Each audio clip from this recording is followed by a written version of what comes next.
that may benefit Lebanon in a long run. Mm-hmm. And the statement today by Hezbollah, I think, but before going to the statement, we had Lebanese people going to the southern part of Lebanon. They're so happy right now because they're getting back to their homes. Israelis are still there, but it seems that they cannot do much about it because a huge, crowd is going to the southern part in those cities, in Nabatea, Tyre, and those cities in the southern part of Lebanon, which were bombed by Israelis. But the new statement of Hezbollah, I think what is so important, it says it welcomes the Iran-US agreement and ceasefire. It says Hezbollah congratulates Iran for reaching a memorandum of understanding with the United States. It describes the agreement as a major achievement that has resulted in a comprehensive ceasefire across multiple fronts, including Lebanon. Then talks about the leadership in Iran, the people in Iran, how they sacrificed everything for the acts of resistance, how they helped Lebanon, and to Iranian supreme leader, former Iranian supreme leader, and the new supreme leader, to Iranian president. And they said the support Hezbollah expresses gratitude for Iran's political and strategic support to Lebanon and the resistance movement. It highlights that Iran's resistance, that Lebanon's interest be included in any ceasefire agreement that Iran gonna consider all the concerns on the part of the Hezbollah Lebanese people. And the other point in this is the call for Lebanese unity, which is so important. Hezbollah argues that Lebanon should use the current international and regional support to strengthen its sovereignty. It urges the Lebanese government and political factions to adopt a unified national position. I think what's going on with this term, what's important is the way that Syria, with the new leadership in Syria, the head of HTS is talking about their negotiations, their experience with Israel. We had the Syrian so-called president saying to the Lebanese prime minister that there is no point to negotiate with Israelis. We did that, but nothing positive came out of those negotiations. On the other hand, we had the United States talking about maybe Syria can join Israel in that fight in the southern part of Lebanon, which the Syrian advisor to the president of Syria said, no, we're not going to be part of this. I think that's the point with the case of Lebanese and the different political factions in Lebanon, that they're getting to the point to understand. I think the argument would be they have to understand there is no way to negotiate with the occupier in Lebanon. This is the point that Hezbollah is mentioning this. And the other points and the goal of the future, it says the complete liberation of Lebanese territory, return of Lebanese prisoners in Israel, return of displaced residents to their homes in the southern part of Lebanon, reconstruction of areas damaged during the conflict. These are the goals of Hezbollah that were mentioned in this. And this is the whole point, and they're talking about the acts of resistance, how they have to bring everybody together to deal. They know that the conflict is not over, and they don't want to be too much optimistic about what's going on, but this is the new reality. There is some sort of MOU happening between the two sides, which maybe Hezbollah would benefit and Lebanon would benefit, or maybe Iran and the United States would benefit from that. This is the understanding on the part of Hezbollah, Larry. And I think there is a good coordination between Iran and Lebanon in terms of understanding what's at stake right now and what will be the future and what are the challenges considering the occupation of Lebanon, Israeli occupation of Lebanon. Mm-hmm. Go ahead and your understanding of the position of Hezbollah. Well, look, think of it this way. When the Lebanese civil war started 51 years ago, the people who were the young activists in that war, they're 75, 80 years old now. Okay, so they're really old people if they survived. And that means that people who are 55 years of age and younger, really, they have no memory. All they've known is civil war. That's all they've known. The invasion of southern Lebanon in 1982, which, initially the Shia welcomed the Israelis, I'm told. And then the Israelis, being the Israelis, certainly, quickly wore out their welcome. But the situation that has changed is during the 1970s, or into the early, let's say the 1980s, Lebanon was very much a pawn.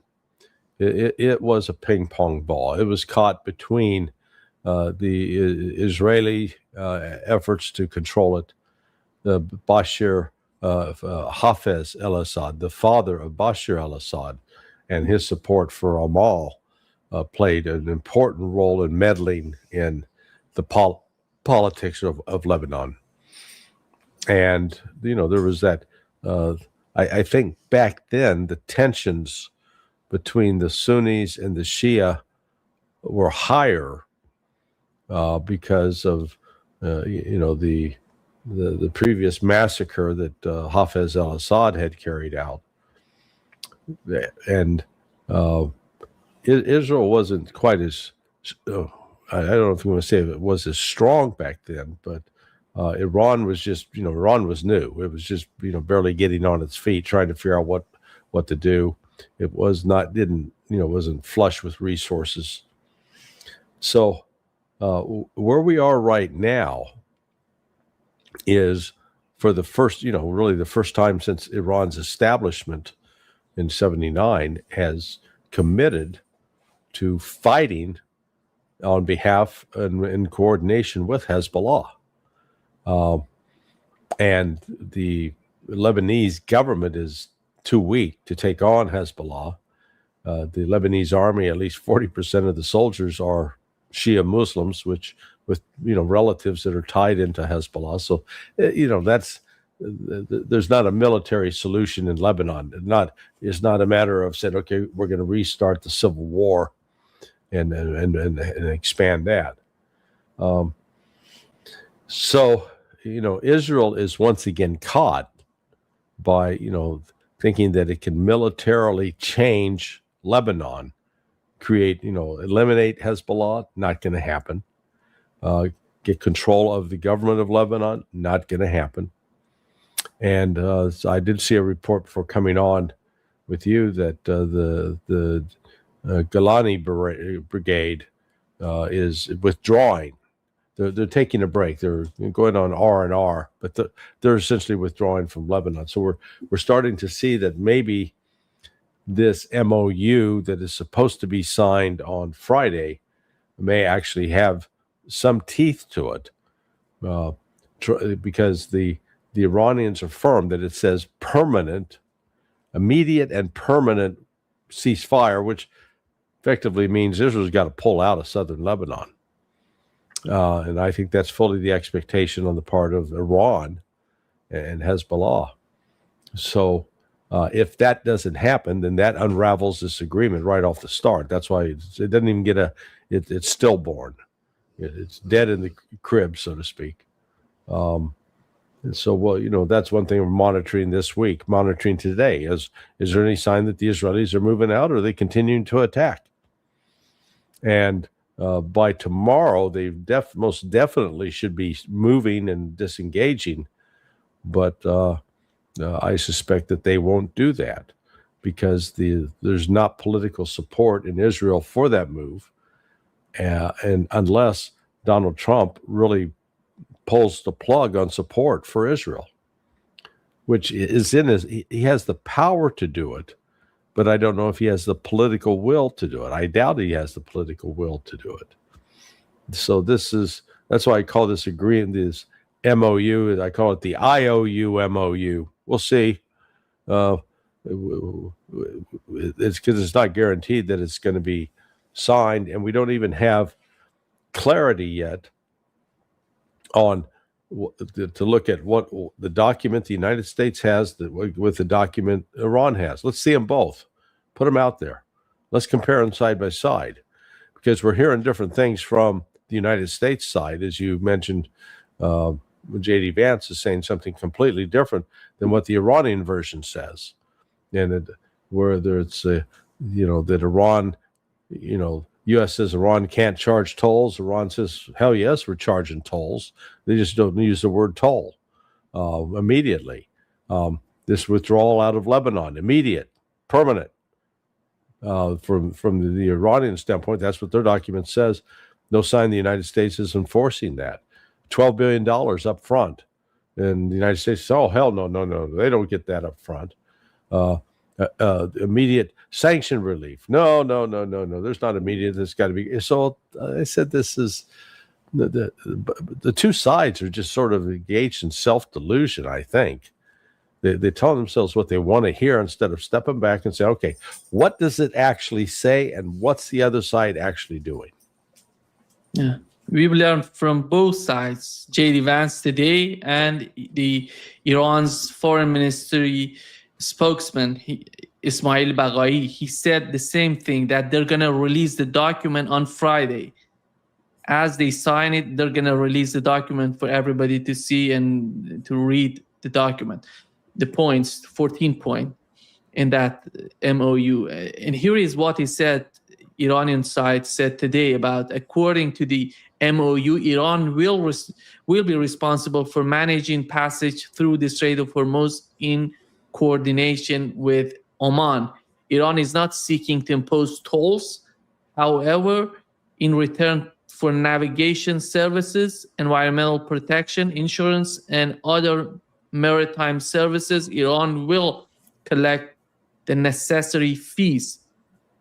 It seems, Larry, not only it's going to be in the hand of Iran and Oman, but they're willing or they're open to talk with other Arab nations, GCC countries in the region, in order to calm down the situation, to reduce the friction that exists among these countries. And this is the agenda on their part. If I'm not mistaken, in the first 60 days of the agreement, there would be no fee or there would be no toll in the Strait of Hormuz. If I'm not mistaken, it wasn't mentioned by that's what, again, that's confusing, because 60 days they're not going to charge, but they say they are going to charge. Again, if Iran, I think, frankly, if Iran has agreed to not charge for the first 60 days, they're insane. Haven't they learned a goddamn thing in the course of the last 2 years? You do not trust the United States. I mean, it's ridiculous. Make them pay. That is their leverage. That is Iran's leverage. Still, I don't know. This is the rumor. I haven't heard it from the United States. I haven't heard it from the Iranian officials. None of them talk about it. The only thing that the Iranian side said today, it was that they're gonna charge the fee, and they're gonna decide about it between Iran and Oman, and that's not gonna be any other player. Let's see what is the outcome of that. But Larry, we had J.D. Vance talking, with MSNBC. He had an interview on MSNBC. He's talking, the way that he's talking about the deal, he's so optimistic. I don't know, where does that come from? He says, we have the connection. We are talking to the reformists, to the hardliners, to the right, to the middle.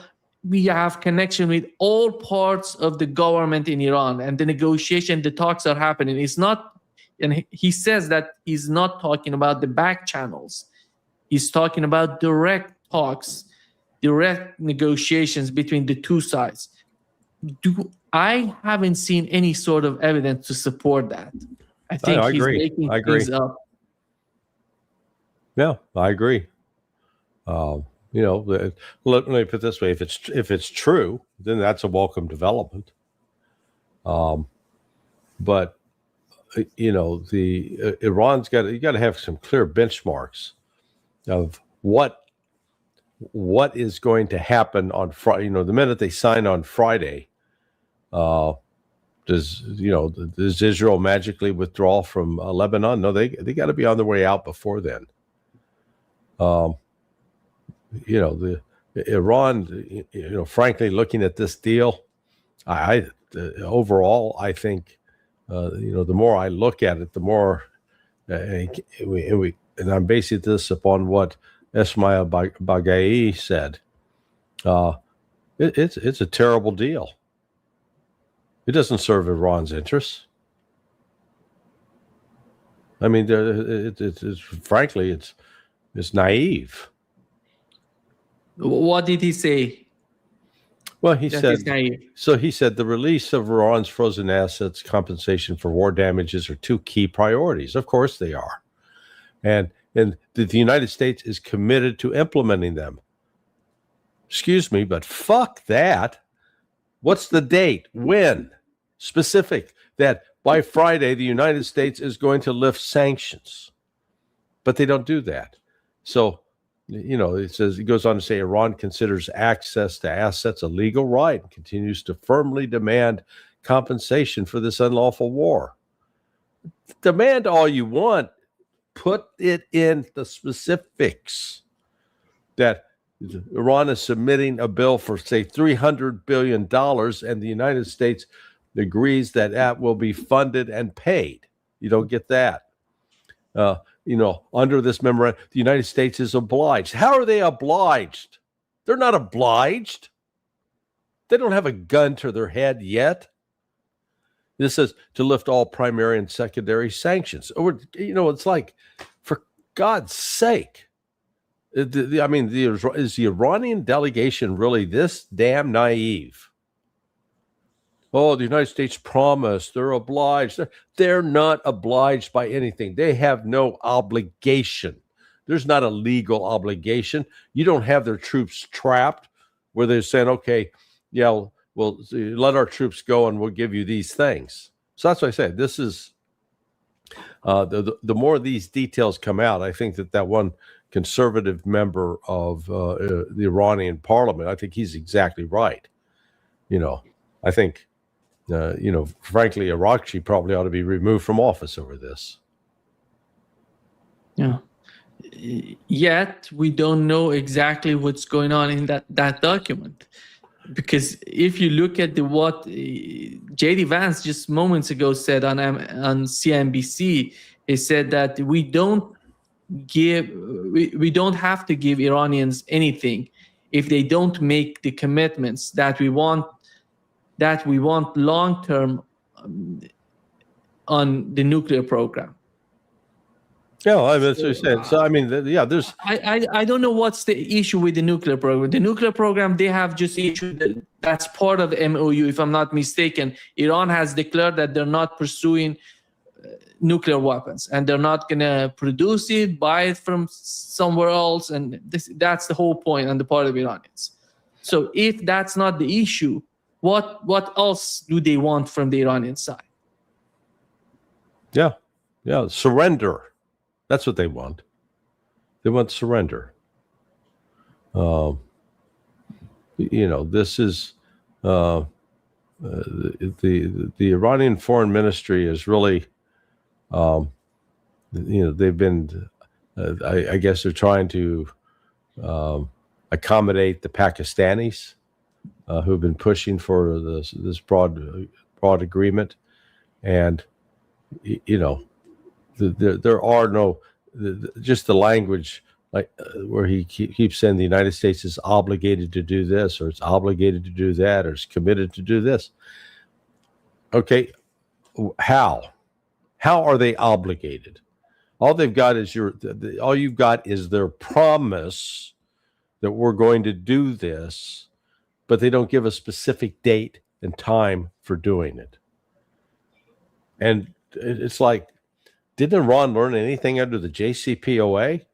They had all these promises and assurances there, and then when it was convenient for Trump, he just tore it up because it has no legal standing. This This MOU has no legal standing.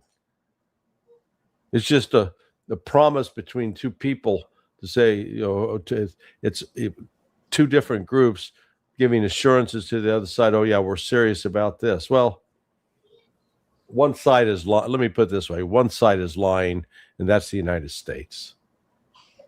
No. It seems upon signing the document on Friday, they're going to release half of Iranian frozen assets. And no, they're not. No, they're not. That's what the Iranians think is going to happen, but the United States has made it clear we're not releasing a goddamn thing.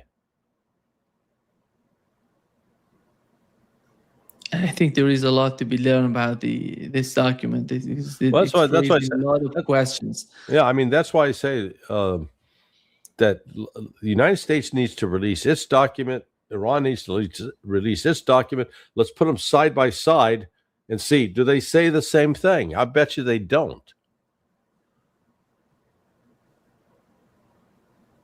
I suppose that they have the same document. They don't need to release it separately. No. My understanding is that if they sign it, it's going to be a unique document. It's not going to be different, two versions of. But you're not understanding me. What I'm telling you is right now they're claiming they have an agreement. Yeah. But they don't have the same documents. Yeah. So each side saying, "Oh, I got agreement on this," and like Iran, "Oh, we're going to get $12 billion up front." And the United States is saying, "Hell no, they're not getting $12 billion. They can go pound sand. That's not going to happen." So that's still being worked out. That's why I say this. I think this thing will be derailed by Friday. Could be. Israel is just doing everything. Smotrich just moments ago, he said that they have never experienced such pressure, international pressure on Israel, basically on Benjamin Netanyahu. This is a new level of pressure on Israelis. And J.D. Vance in the interview said that Israel has to come to the table. It means that I don't know how serious is that. Let's see what would happen. I think J.D. Vance, his record is not positive. Look at what J.D. Vance said so far. Yeah, but look, Donald Trump does hold the power over Israel if he is willing to use it. And the big issue is he willing to use it?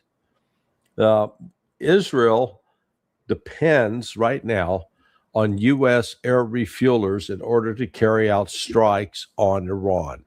So if Israel wants to re-engage and attack Iran, they need U.S. air refuelers. Now, without that, they can't. So here's, Trump has it in his power to say, okay, we're calling all those back.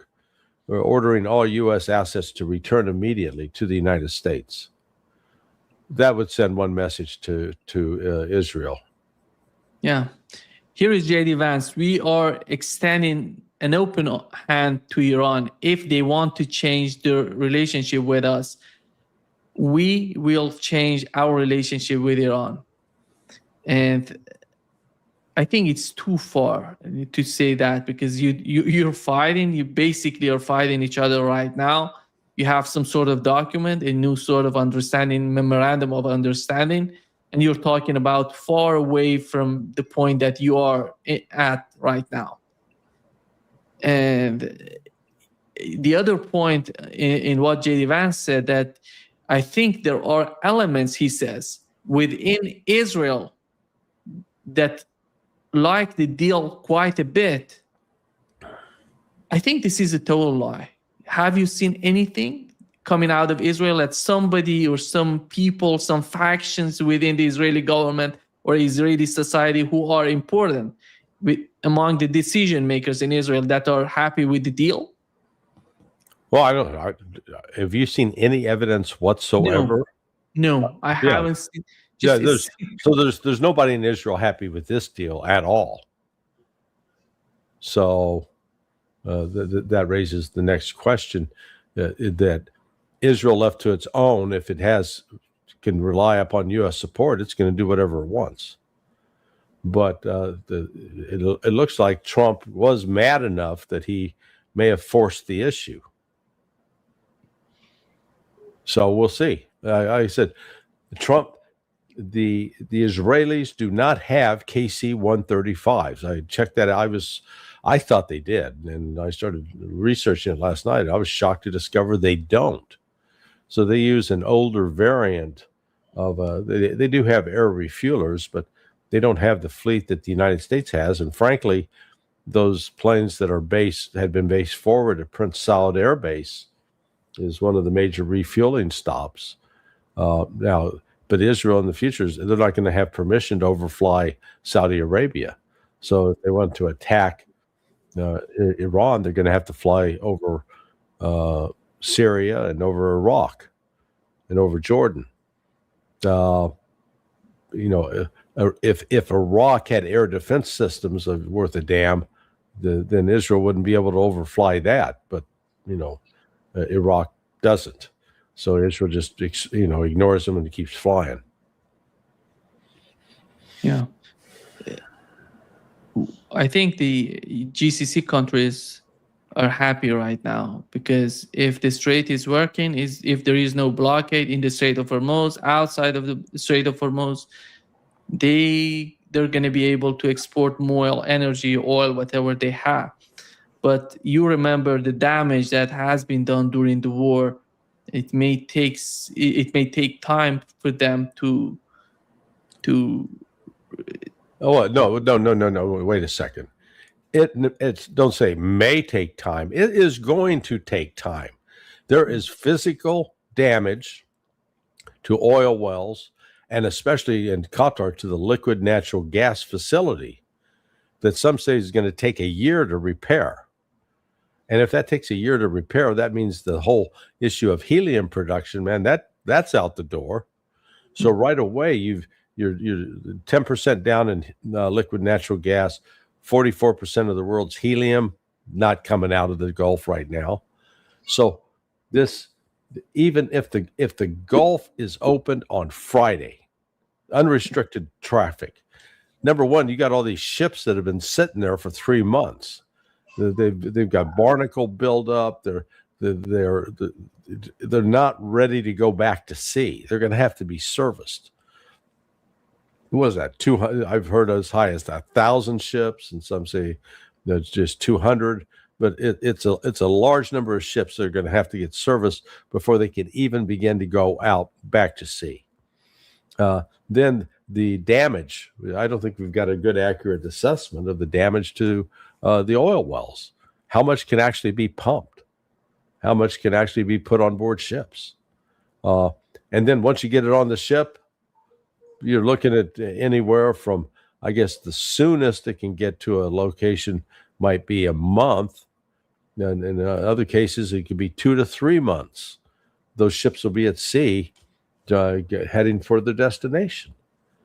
So all this euphoria about, oh boy, the economy is going to turn around like Trump says. It's not. And that reality is going to hit at some point. They keep pretending like, oh yeah, this is the relief, the oil shortage is gone. No, it's not. And I'm increasingly frustrated with what I see as just this insanity. J.D. Vance was asked, what is the Gulf coalition saying about Trump's peace deal? He said they love it because they see it as an opportunity to build and create a new Middle East. I think that's totally dependent on what Israel is doing in Lebanon and in Gaza. You cannot ignore what's going on. Do you think, Larry, you've mentioned the limitations of the Israelis if they decide to attack Iran with the refueling tankers, all of that complexity, not only the offensive part, but in terms of their defensive, their capability, air defense system, they have their sort of problems. And what is the solution? Today I talked with Carl Jacquebeau. He says the only solution to what Israel is doing is a total defeat by Iranians. Yeah, I'd agree with that. Yeah, there's no halfway mark. Israel's going to have to lose. And that's, not going to make the Israelis happy, but their entire ethnogenocidal project is going to have to come to an end. That right now the Ben Gavir's and Smotrich attitude to exterminate the Palestinians and anybody else who's not Jewish. That's why they're threatening Turkey. That's not an idle threat either, and that's not coming from Ben Gavir. Good God, it came from was it Naftali, the former. Is either Bennett or Naftali, one of those guys. So someone considered somewhat mainstream, threatening Turkey. You can't. This is just crazy talk. You can't make that up. Yeah. J.D. Vance describes the agreement as, he says, it's fundamentally built around a two-step verification process. We say to the Iranians, you are welcome to have access to an unsanctioned economy. You're welcome to be reinvited into the world economy, but only if you honor the commitments that you make in this agreement. To be honest, I see no commitment in this agreement for Iranians. I don't know, other than Iranian nuclear program, what are the commitments? And because in terms of the Strait of Hormuz, it seems that the Israeli attack on Lebanon and the Iranian response, Iranian retaliation, somehow forced the Trump administration to put that line about the Strait of Hormuz, to put that line about Lebanon in the MOU, as it was mentioned last night by Professor Marandi. That's my understanding. But the commitment that he keeps talking about, it's all about nuclear program. The enrichment, I think zero enrichment is just not the case anymore. They're not going to accept it. And the United States has somehow agreed on. And it's going to be the level of enrichment and the nuclear program, the production of nuclear bombs. That's the whole commitment on the part of Iranians. What else do they want from Iran in terms of commitments? Yeah, no, well, that's why I said we don't know. It's nothing spelled out. Again, Iran has released a document saying, okay, this is what we've agreed to. U.S. hasn't. So until the United States releases a document, all we're doing is, wasting time speculating. We don't know. All we can do is go off we got what J.D. Vance has said. We've got anonymous U.S. government officials saying the exact 180-degree opposite from what Iran is saying. Someone's lying. Real simple. Like Bagay said, the release of Iran's frozen assets and compensation for war damages are two key economic priorities, and that the U.S. is committed to implementing them. Okay, when? Now, immediately, up front? 60 days from now? 90 days from now? Next year? Yeah, this is where you're going to do this kind of agreement. Spell this stuff out specifically. Who does what and when do they do it? And you get a clear benchmark. So, the United States says, okay, we want, we want you to sign this MOU on Friday, and Iran should say, great. Let's see that $12 billion now. Not promise us, we'll get it to you sometime after you sign the agreement on Friday. No. That's not how this works. You've now got to put money in up front. And I think supposedly that was what Iran gained some concessions on that front yesterday, when after the Israeli attack on Dahia, Iran was going to pull the plug on the negotiations. The United States basically bribed them to stay on. Okay, specifically how much money, when is the released, etc. And that we don't know. Smotrich today said that Israel will continue to act with every tool at its disposal to overthrow the murderous regime in Iran. do you think that the United States is still there with Israel in terms of regime change, or the United States has changed its mind about the regime change because of the outcome of the war?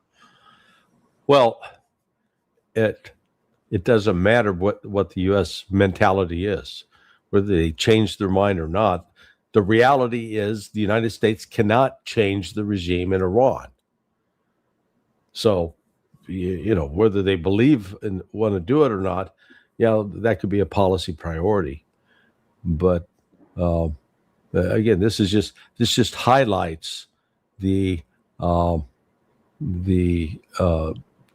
I guess lack of consensus between the United States and Iran.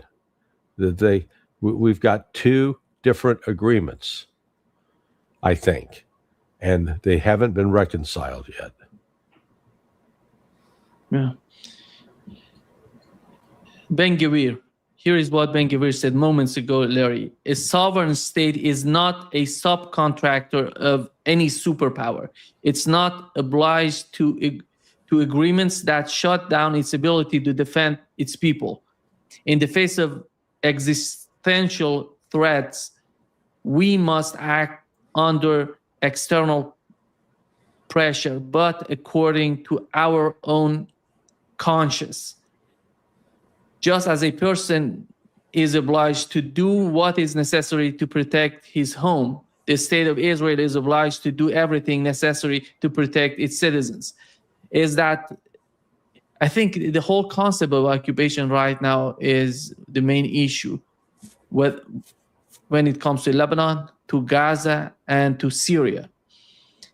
And do you think that the United States is putting pressure on Israel on that front? Well, they're trying to. Again, look. Because Larry, to be honest, when they say a sovereign state, I don't see Israel is sovereign the way it behaves. Without the help of the United States, they're not capable of doing any of these activities, these occupations. Well, no, that's right. Look, Israel is still very much in let's call it a paternalistic relationship with the United States. The United States dominates Israel. But the Israelis have managed to turn the tables, because even though Israel is dependent on U.S. economic and military support in order to maintain its so-called independence, it has bought and paid for the political system in the United States. They essentially effectively control the Congress, and they have exercised significant power and influence over Trump. Trump is not an independent actor. So that's where you got the disconnect. As I've said all along, Trump has the power. He has the power. He can do this. He can shut down Israel, but he does not have the will. Whether it's because he's politically aligned with them or he's afraid of their political backlash, I don't know what that is. I can't give you the full explanation, but all I can tell you is that he could stop this in a heartbeat, and he has refused to do so. Yeah. Here is, Larry, what J.D. Vance said about $300 billion of reconstruction fund to Iran. Because as you know, they were talking about this. The Iranian media was talking about this, but we haven't heard that much from the Trump administration about this money that they want to send to Iran for reconstruction, or they want to give it to Iran. Here is what he said. The Iranians are saying that they're going to have access to a $300 billion reconstruction fund. True or false? Well, Ed, that's the sort of thing they could have access to, funded by the Gulf Coast Coalition, so long as they honor their end of the obligation. I think that one of the things you're going to see, Ed, and people have to be skeptical of this, is that the hardliners in the Iranian system will overemphasize the benefits that Iran gets while underemphasizing all the things that they have to concede and all the things they have to provide in order to get these benefits. So we absolutely are open to the Gulf Coast countries investing in the reconstruction of Iran, but only if Iran ends their nuclear program, ends their enriched stockpile of material, and is really open to an inspections and enforcement regime that gives the American people confidence they're never going to have a nuclear weapon. So I think the dance you're going to see, Ed, which is going to be interesting, is the Iranian media, especially the hardline media, they're going to talk a lot about what they get without talking about what they give. It's important for all of us to correct that record. Yeah. Here is what J.D. Vance said. What do you make of it? Like I said, this is the U.S. is going to portray this as an agreement that ends Iran's nuclear program. And Iran has not agreed to do that. Iran has agreed that it's not going to build a nuclear weapon, or previously agreed that they would not build a nuclear weapon. But their, Pakistani sources are telling Pepe Escobar that the Iran's prepared to issue this ultimatum to produce a nuclear weapon now, just to force the issue with the United States. So I fully believe what the Pakistanis are saying, that they believe it's true. Whether or not that's what Iran believes, that's a whole nother issue. But they're not going to give up enrichment of uranium. They will probably allow the downloading or the degrading of the existing stock of 60% in order to get a deal. But Iran's going to insist that, hey, we're a sovereign country. We're signatories to the Non-Proliferation Treaty. And we've been, frankly, misused and abused by the IAEA. So, they're not going to surrender their sovereignty. And that's where, Vance has it wrong. So, but I keep returning to, we don't know what the agreement is. We know what Iran thinks the agreement is. And it appears that we know that the United States has a different view from what Iran agrees that what the agreement says. But we haven't seen the U.S. draft yet. Until we see that, we're not really going to be in a position to know what the hell they'd be signing on Friday. I think my understanding, Larry, is that if they give the money to Iran, it's not going to be from the United States. It's going to give it through the GCC countries. And Donald Trump can come out and say, I didn't give anything to Iran. And it's GCC countries that is paying all of this. The fund for reconstruction, the frozen assets are going from UAE or from Qatar to Iran. I have nothing to do with all of that. Right. That could be the argument on his part. Sure. But there's still these are assets frozen in U.S. accounts, and they still have to be transferred out of U.S. accounts. And is Iran going to accept the payment in dollars or in Chinese yuan? No. I wouldn't be surprised to see him say we got to make the payment in yuan, because they're going to keep the money in Chinese banks, so it can't be touched by Western sanctions. And the reason I say this, because I don't know how come all of a sudden we see Qatar going to Iran 2 times and talking with it, because it was all about Pakistan doing everything, negotiating, sending messages, coming back and forth. And you see Qatar 2 times they're going, while the United States was attacking Iran, they were in Iran. Right. The night that they have announced the agreement, Qatari government, the delegation was in Iran. This is the question, I think, what they're doing there. Well, Iran has had a good relationship with Qatar. Yeah, it goes back, 7 years, 8 years, when the Saudis and Emiratis tried to isolate and embargo Qatar. And the one country that provided humanitarian assistance and support was Iran during that time. So And part of Iran's motivation is that the Qataris were willing to provide support and be a mid station for getting aid and armaments and other material aid to Hamas. And here is what J.D. Vance said about GCC countries investing in Iran's economy. And I think here is what he said.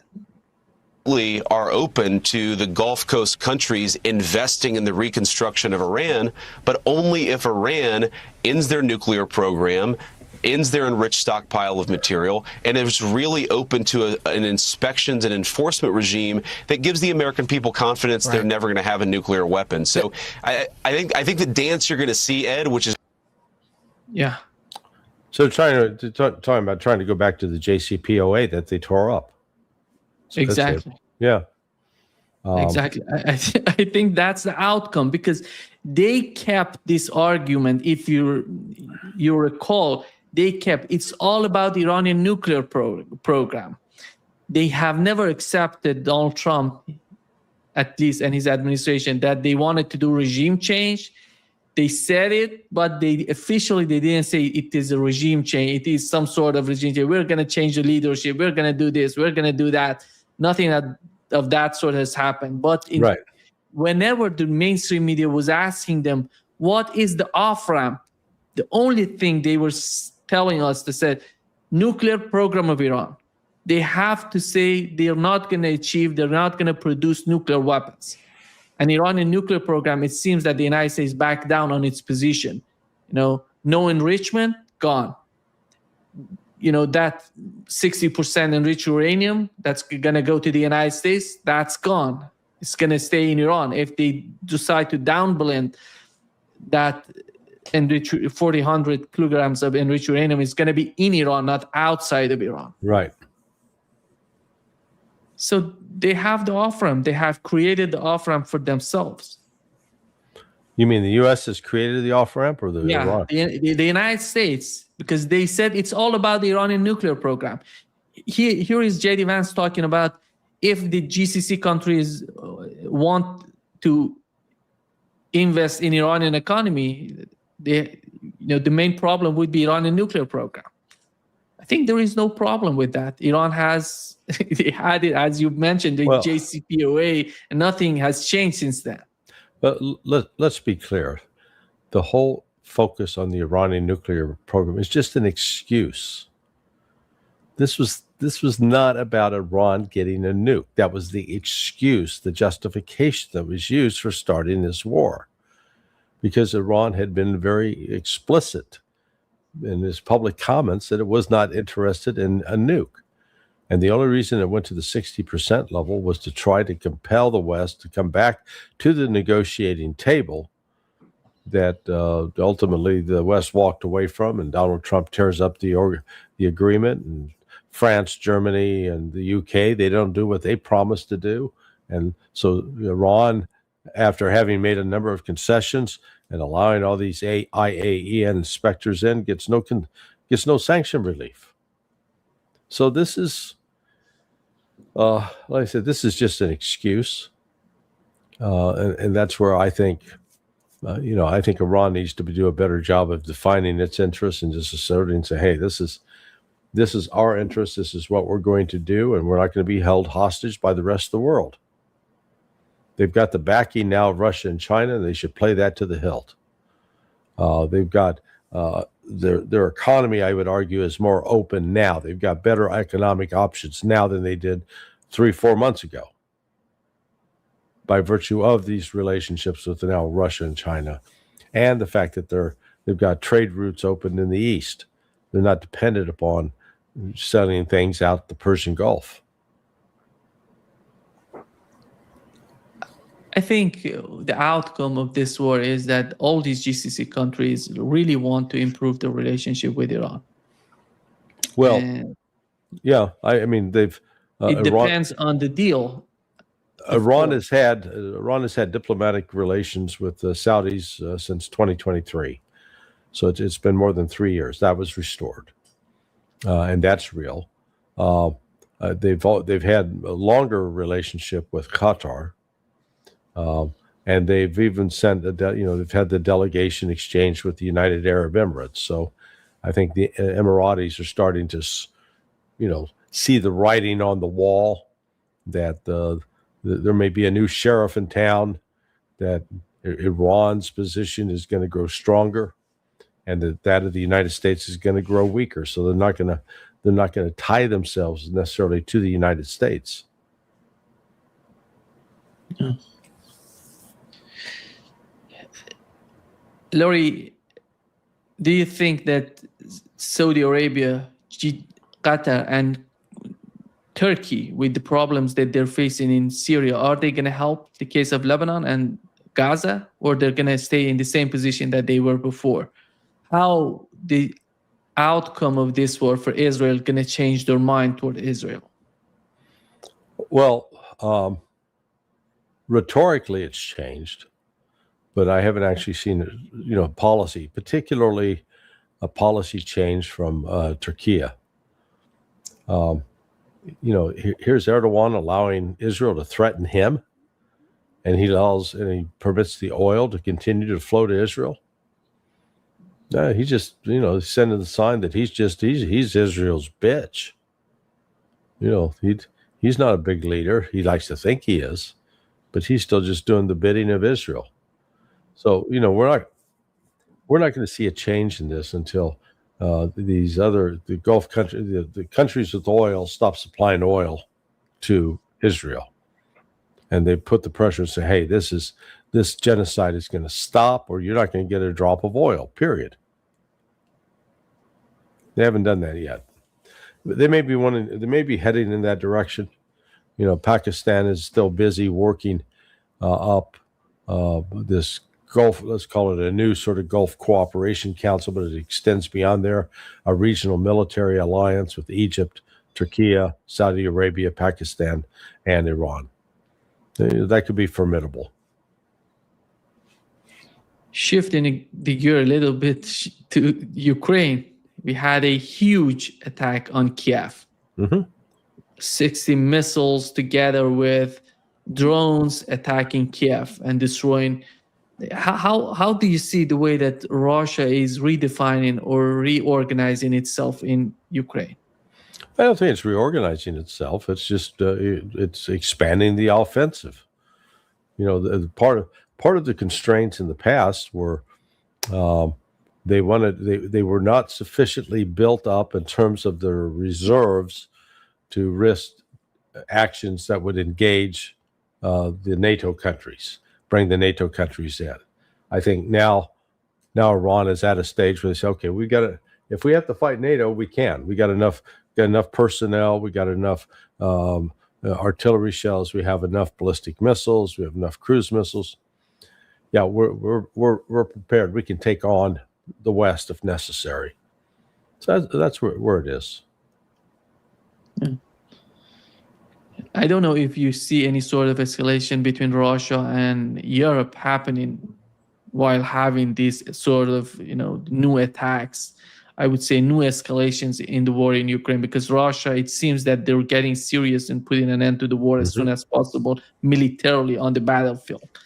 And the calculation, the reason that I said they're reassessing, reorganizing, because I see these attacks in Kiev. We haven't seen these sort of attacks before. This is something new that Russia is doing. And it has to be some sort of new messages from Russia to the West, not only the United States, but to Europeans. And how Europeans going to react to that? Are they going to escalate? Are they going to, try to fire back at Russia, or they're going to back down on the case of Ukraine, because they see how Kiev is getting involved. This is not about the eastern part of Ukraine. It goes to Kiev. It goes to Lvov, maybe to the western part of Ukraine. Okay. And so what's the question? The question is, Europe is going to back down, or they're prepared to destroy all of Ukraine? Kiev, go to the western part of Ukraine. Oh, yeah, no, I don't.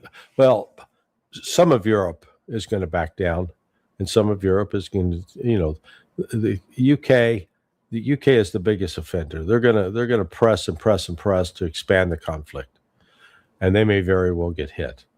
I think Germany's having second thoughts.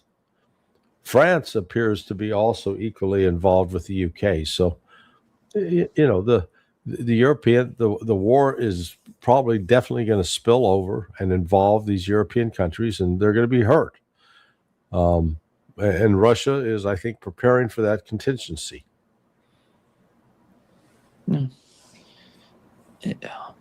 Let's see what would happen. Let's see. On Friday, I think the situation on Friday would decide about, and it's related to the case of Ukraine, in my opinion. And it's if they could achieve something on Friday, as we were talking about it, and nobody knows what's going on, it's all dependent on Israelis' behavior. Right. Well, we'll be meeting Friday around 10:30 East Coast time, 11:30 Brazil time, and in Europe, it'll be close to 4 late in the afternoon. So the meeting in Geneva should have already.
Hello, check, hello, check,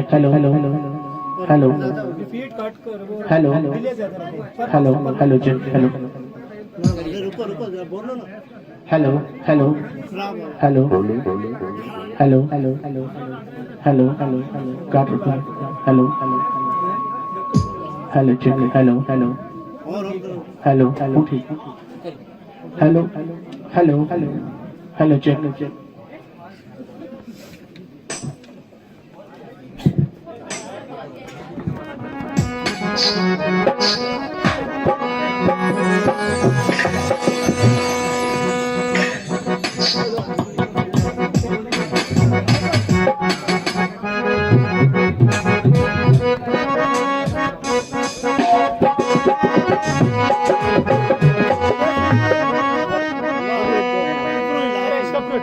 अरे क्यों चढ़े सारा यार इतने दे यार उतर जाओ सारा स्टेज पे सारा थले उतरो नामा का फिर चाहिए जी तम इसके ऊपर बैठेगा तार मिसिंग करे ना हल्ला लगो बैठ दे तम एक बार ओए पीछे जाओ ओए बच्चा बाहर आ जाओ बाहर जाओ चलो 10 बार बाहर जाओ 2 मिनट में खेले एक बार बाहर नहीं चलो नशा बार पीछे आ जाओ बैठो चलो उधर जाओ तार मिसिंग करे मेरा लगती बार बार इसमें तार मिसिंग हाथ थोड़ी हरकत देख नहीं मिस्टेक हुई ना एनु मोड़ लिंगो फिर मेरा हाथ है ना मोड़ने थोड़ा दी आगे से थोड़ा बेस थोड़ा ना किसको बेस